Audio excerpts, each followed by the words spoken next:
আচ্ছা, আজকে তোমাদের সাথে যে রান্নাটা আমি শেয়ার করব, এই রান্নাটা করে আমি যা প্রশংসা পেয়েছি কি আর বলবো। মুসুরি ডাল দিয়ে, কলমি শাক দিয়ে, চিংড়ি মাছ দিয়ে চচ্চড়ি। তো প্রথমে আমি পেঁয়াজ কুচি বেশি করে, রসুন কুচি, দেন শুকনো মরিচ দিয়ে দিলাম। আমার কাঁচামরিচ ছিল না বলে, তো এখানে তোমরা কাঁচামরিচ ছিঁড়ে দিতে পারো। তারপর একটু যখন ভাজা ভাজা হবে, এক এক করে হলুদ, মরিচ, ধনিয়া গুঁড়ো,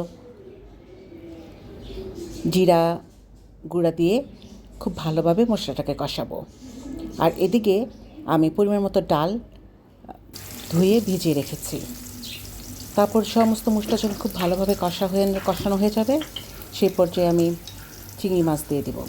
তো দেখো, এক এক করে আমি সমস্ত মশলা দিয়ে দিচ্ছি। হলুদ, মরিচ, ধনিয়া, জিরা গুঁড়া দিয়ে, আর রসুন তো কাঁচা কুচি করে দিয়েছি, বেশি করে পেঁয়াজ দিয়েছি। তখন ভালোভাবে মশলাটাকে কষাবো। তোমরা সবাই জানো যে মশলা কষানোর উপর কিন্তু তরকারিটা টেস্টটা বেশি নির্ভর করে। যত মশলা কষাবে, মশলার কাঁচা ফ্লেভারটা চলে যাবে, দেন সেই তরকারিটা কিন্তু টেস্টটা অনেক গুণে বেড়ে যায়। এখন পরিমাণ মতো লবণ দিয়ে দিলাম। লবণ ছাড়া তো চলেই না।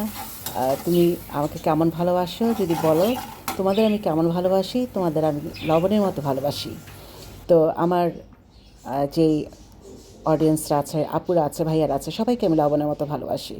তো এদিকে দেখো, চিংড়ি মাছ দিয়ে দিলাম, কিছু চিংড়ি দিয়ে দিলাম। আজকে আমার চিংড়ি একটু কম ছিল বলে আমি অল্প করে রান্না করছি। চিংড়ি মাছটা দিয়ে এখন যে ভেজানো ডাল ভিজিয়ে রেখেছিলাম, মুসুরি ডালটা যত ভিজবে তত ভালো হবে, তাড়াতাড়ি সিদ্ধ হয়ে যাবে, বেশি একটা সময় নেবে না। আর চিংড়ি মাছ তো বেশি একটা রান্না করতে হয় না। তো দেখো, এক এক করে আমি এখন মুসুরি ডালটা দিয়ে দিচ্ছি। চিংড়ি মাছের দেওয়ার পর মুসুরি ডাল দিয়ে দিলাম। তারপর এখন আবার কিছুক্ষণ নেড়ে চেড়ে সুন্দর করে দেন এখন আমি একটু ঢেকে ঢেকে সিদ্ধ হতে দেবো পরিমাণ মতো পানি দিয়ে।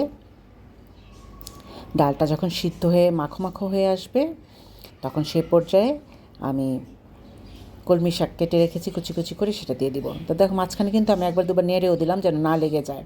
তো ডালটা সিদ্ধ হচ্ছে, পরিমাণ মতো পানি দিতে হবে, যতটুকু ডাল মানে তোমার সিদ্ধ হতে যতটুকু পানি লাগবে। তো এখন এই পর্যায়ে ডালটা সিদ্ধ হয়ে গেছে প্রায়। তো এখানে আর ডালটা ঘুটবো না, এভাবে আস্তে আস্তে থাকবে। এমনি তো নরম হয়ে গেছে ডাল। এখন এই পর্যায়ে আমি কিছু কলমি শাক দিয়ে দিচ্ছি। এখন কলমি শাকটা কিন্তু খুবই নরম, একটা সফট একটা শাক। এই শাক বেশি একটা সময় নেয় না রান্না হতে।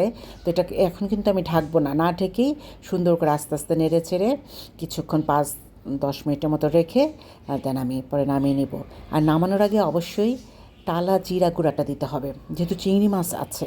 তো মাছ যেখানে পড়বে সেখানে কিন্তু একটু টালা জিরা গুঁড়া দিতে হয়। দেখো কি সুন্দর কালার এসছে না? তো আমার শাকটা আমি একটু কালকে কেটে রেখেছিলাম বলে কালারটাই হচ্ছে না, তো আরও সুন্দর কালার আসে। তো যাই হোক, খুব ইয়ামি একটা রেসিপি, ট্রাস্ট মি, তোমরা ট্রাই করো। আমি এইটা দিয়ে 1 প্লেট ভাত খেয়ে নিয়েছি, খুবই মজা লেগেছে।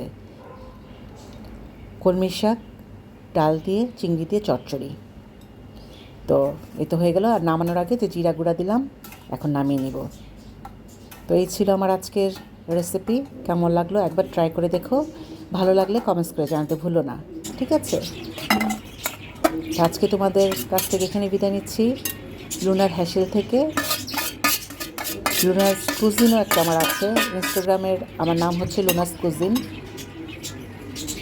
আল্লাহ হাফিজ, টাটা।